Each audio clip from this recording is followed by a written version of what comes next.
Okay, hello everyone. So again, for this session, we will only be focusing on the solving part of our topic, which is all about trying to determine, locate, and describe the images or the characteristics of images formed in curved mirrors. So in the previous session, we focused the four-part video. We only focused on the graphical method where we used our rulers, protractor, and then the pencil to measure everything else, and that means we are trying to locate and describe the images based on the intersection of the lines. Now we will focus only in this session for the mathematical method.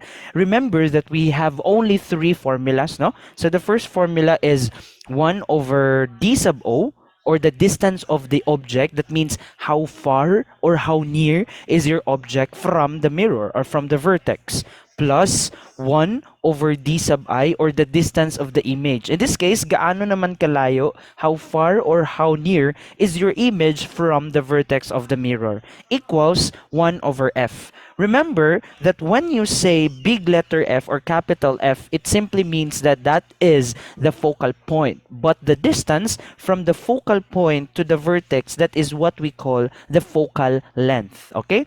The next formula is S sub I, or the size of the image. In this case, we are only referring to the height of the image. Kasi nga, this is one-dimensional. So the height that or the size that we're referring to is simply the height of the image divided by the size of the object, equals the distance of the image divided by the distance of the object. And the last one is the lateral magnification, which is capital M, equals negative d sub I over d sub O. So these are the only three, no? We only have three um, formulas for this topic. Okay, let's have here an example.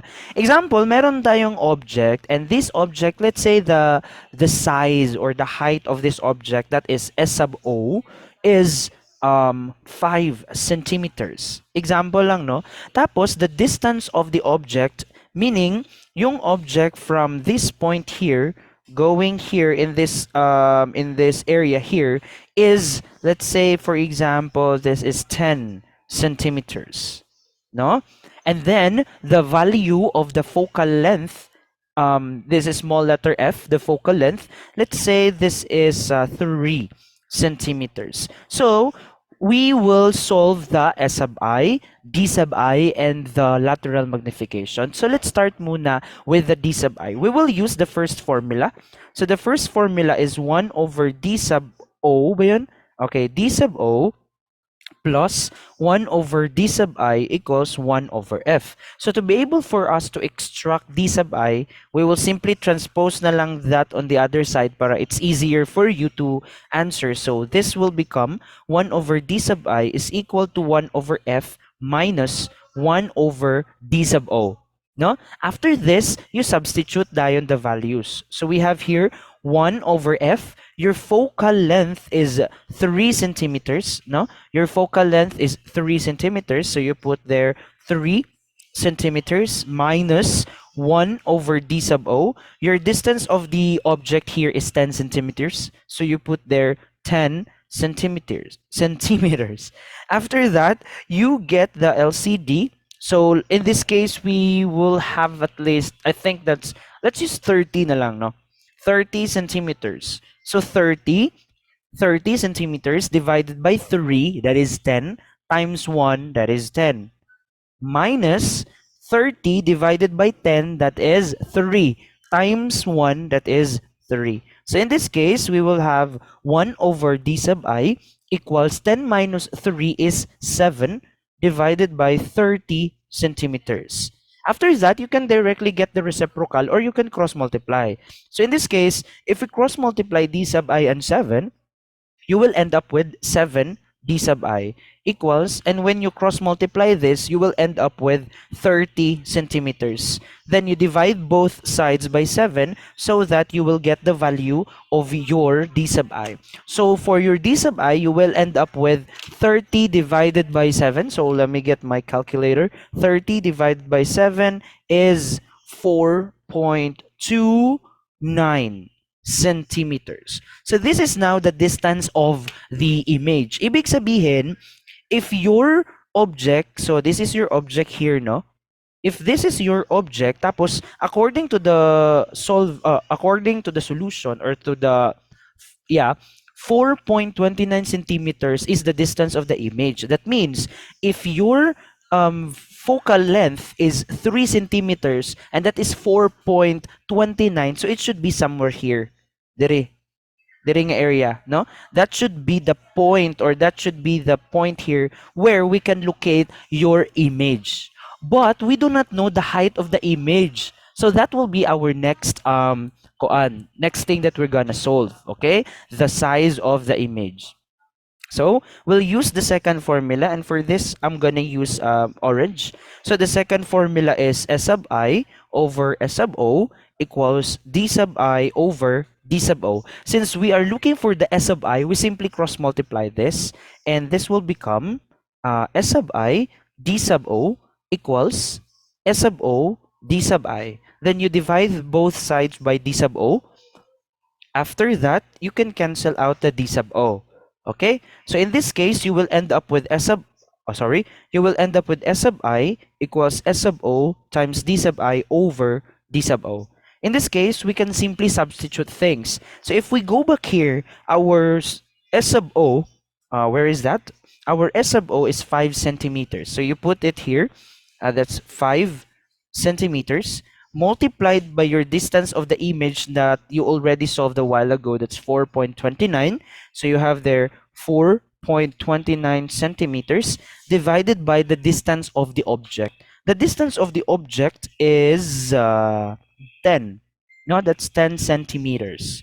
So in this case, you have 10 centimeters. You can cancel out one of the, two of the centimeters there, because that would just be equal to 1. So in this case, 5 times 4.29, you will end up with 21.45 centimeters divided by 10. So this will become, size of the image is 2.145 centimeters. That means we already know the location of the image. Kasi sabi kanina, if the if the focal length is 3 centimeters and the distance of the image is 4.29 ba yun?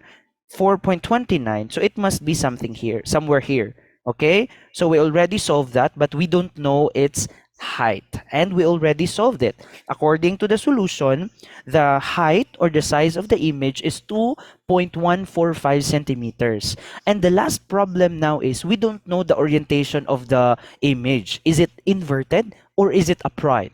Is it found in front of the mirror or at the back of the mirror in this case? Okay, so we will use the final formula, which is the formula for lateral magnification. You have M is equal to negative D sub I over D sub O. In this case, the D sub I here is the distance of the image, 4.29. Ngayon, 4.29 centimeters divided by the distance of the object na, ano bang distance ng object na? 10. Tama ba?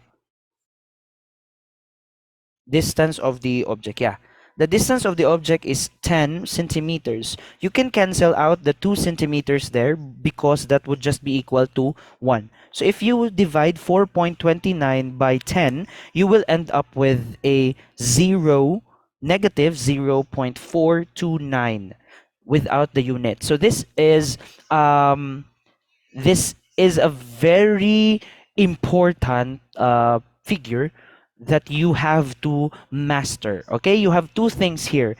This one here, ito, no? So do not do not combine them. Let's decide muna, or decide. Let's study muna the negative. If this will become a negative, that means your image is inverted, meaning nakabaliktad siya compared to the original object. Pero if the answer is positive, this is now upright, correct? But in this case, it's very obvious that the value is negative. So we already knew that the that the image is inverted. So if we go back here, No? Balik tayo dito. We already knew the distance of the image and we already solved the size of the image, which is 2.145 um 2.1 2.145 centimeters. So, sabi niya, inverted daw siya. So, from this case, I think I can get my ruler. Ayun.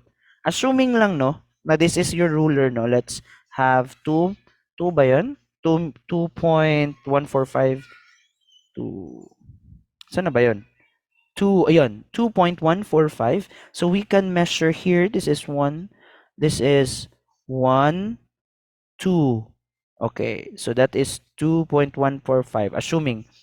Okay, so that will be the um, image ito. So image na siya. This one is now our image. Okay, so this is now our image. We already knew that it is inverted. Okay, now if we go back to the lateral magnification, I will repeat, if it is negative, that's inverted. If it is positive, that's upright. The next thing that we're going to check is this value. If this value is equal to 1, ibig sabihin, same size lang. That means, the size of the object and the size of the image, the same lang siya. But if the value is less than, no? If it is less than 1, ibig sabihin, reduced. Anong ibig sabihin nito? The image reduced, meaning mas nigamay siya compared sa imong object. But if the value is more than 1, it simply means magnified. Ano naman ang ibig sabihin nito? It's simply the opposite of less than 1. That simply means your image is magnified, meaning mas nidako siya compared sa imuhang object. So these information, grabe gini siya ka-helpful, especially in your exams, because you will be given values of the lateral magnification. You can simply interpret. I will repeat, negative, inverted. Pag positive siya, upright. Upright means nagtindog ha, wala nabali. When you say inverted, nabali siya.